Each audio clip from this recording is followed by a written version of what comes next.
So as already explained, I'll function as Professor Floridi's robot. I suppose I was selected because as an Italian, like him, I probably retained the Italian accent in conveying the English text. So,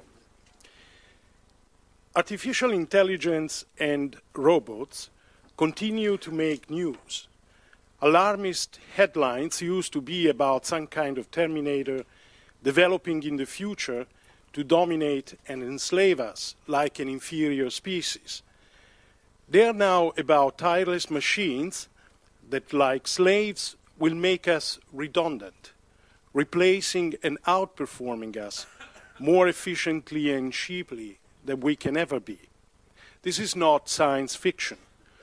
On February 16, 2017, the plenary session of the European Parliament voted in favor of a resolution to create a new ethical legal framework according to which robots may qualify as electronic persons.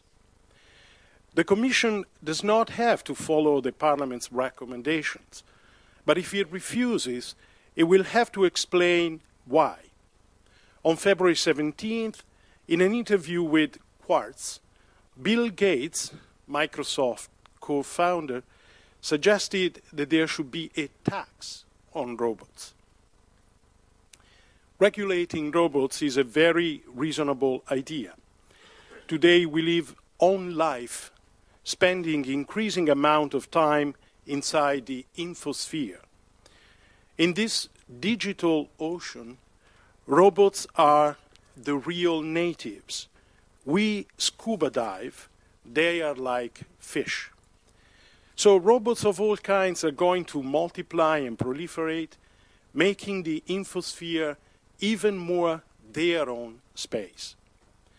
These smart, autonomous, and social agents perform an increasing number of tasks better than we can.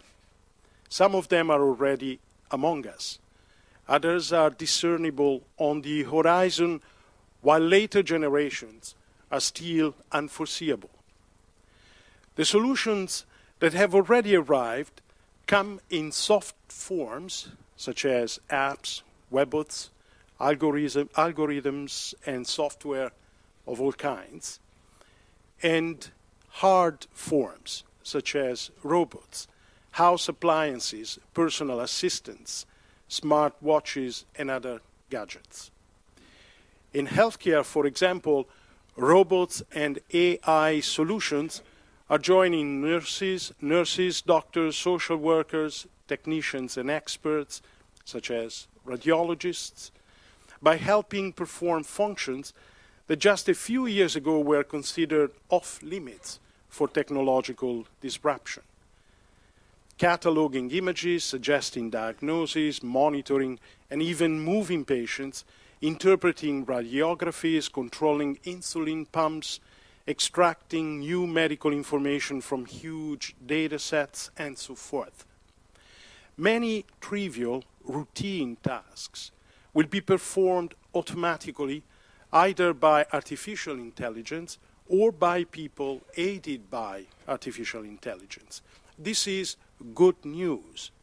We need artificial intelligence to deal with increasing levels of complexity and difficulty.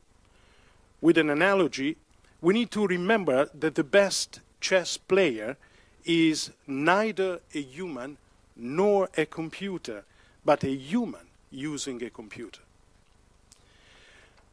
While we can only guess at the scale of the coming disruption, everybody expects it to be profound.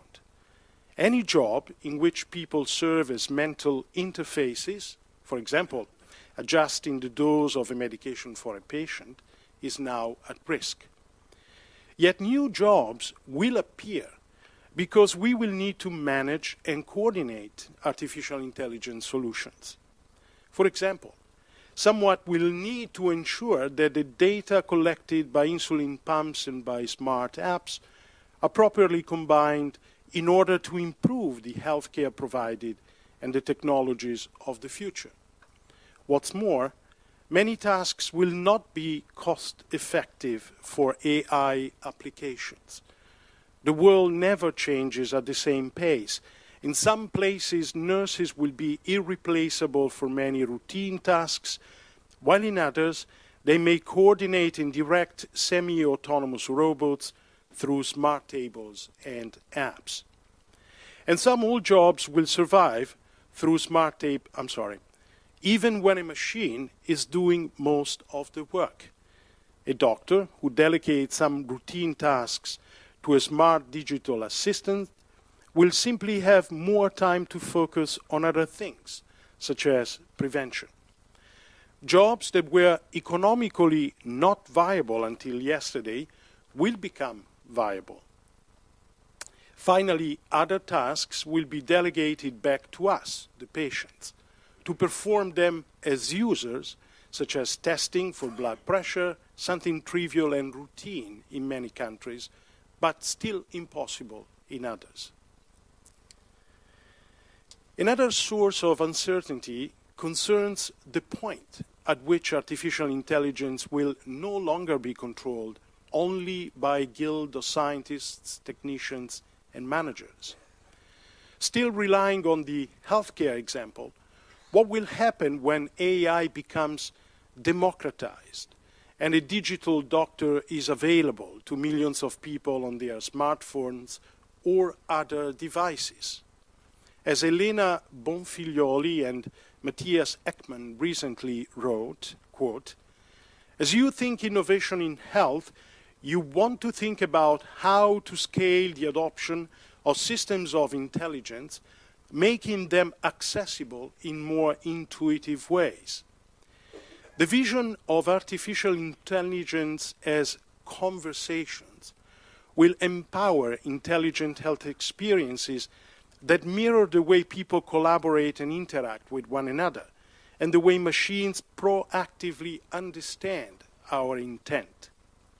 Systems of intelligence will endemically transform the way we innovate for improved cancer outcomes, the way we optimize clinical and operational processes, and the way we think and do prevention.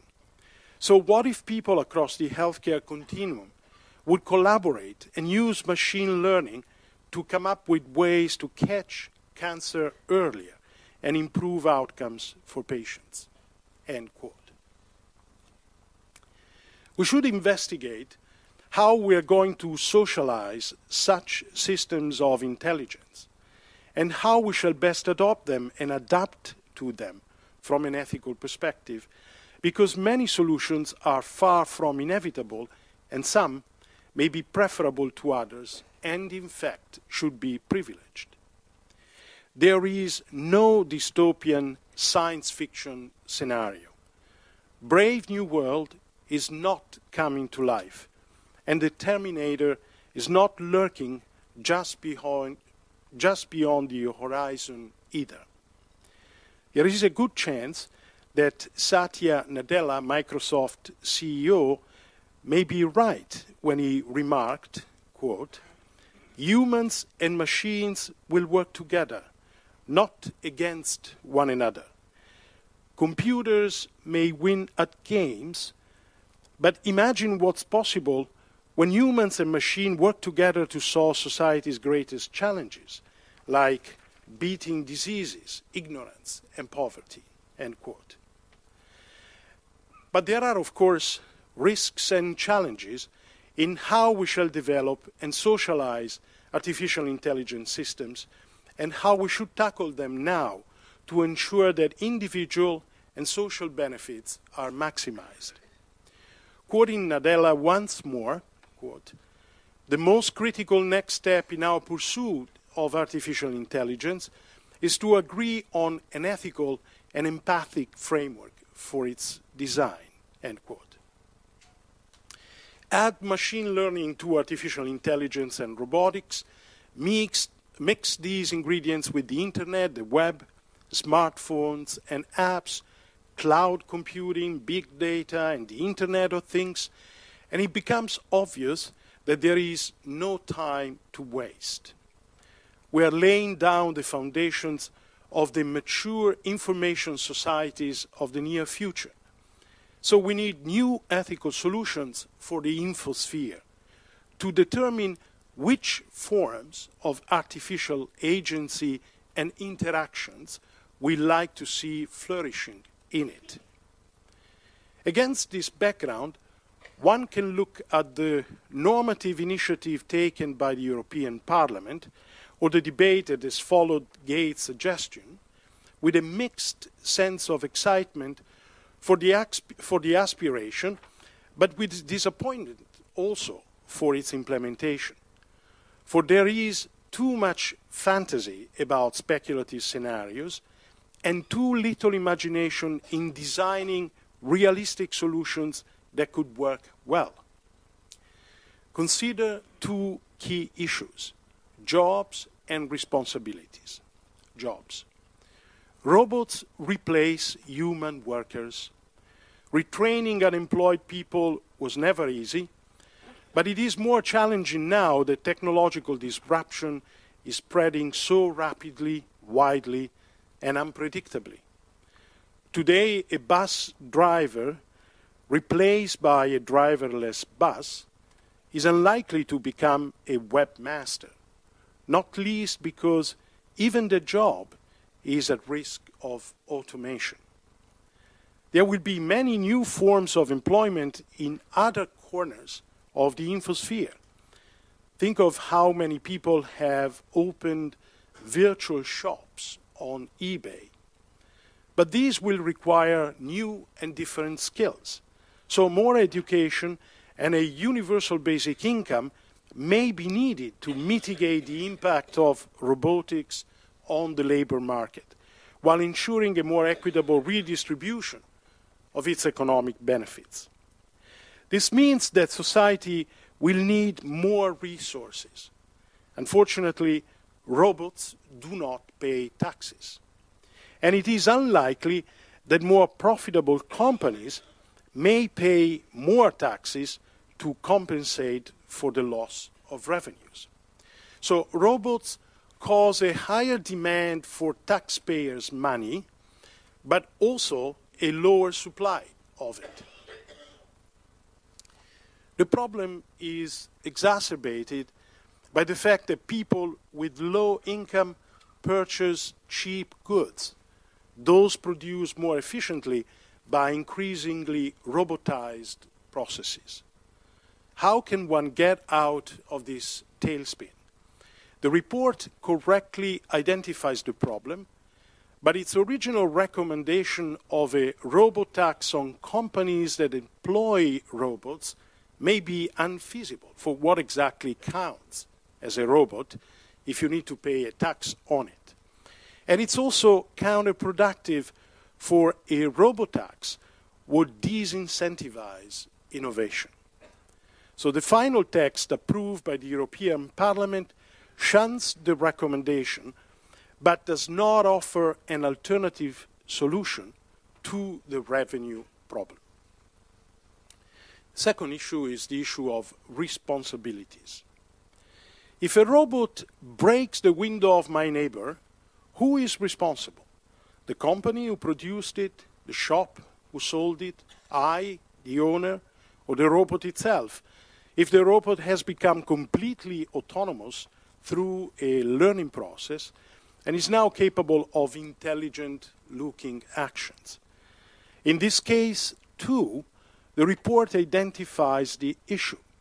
It rightly recommends forms of risk management, but it also suggests the creation of a specific legal status for more advanced robots as electronic persons, responsible for making good any damage they may cause. This has been approved in the final document. As a result, we may see a future in which companies do not pay a robot tax and are not even liable for some kind of robots. This is probably a mistake. There is no need to adopt science fiction solutions to solve practical problems of legal liability, with which jurisprudence has been dealing successfully for a long time.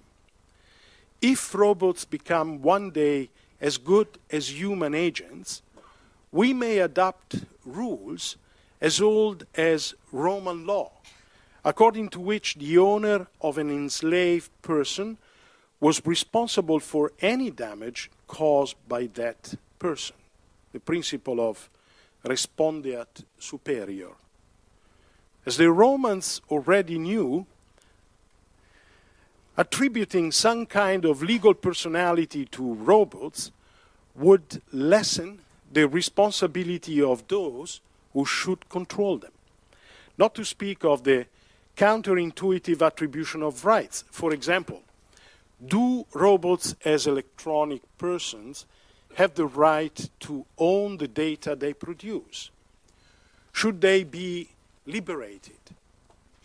It may be fun to speculate about such questions, but it is also distracting and irresponsible, given the pressing issues we have at hand. The point is not to decide whether robots will qualify someday as a kind of persons, but to realize that we are stuck within the wrong conceptual framework. The digital is forcing us to rethink new solutions for new forms of agency.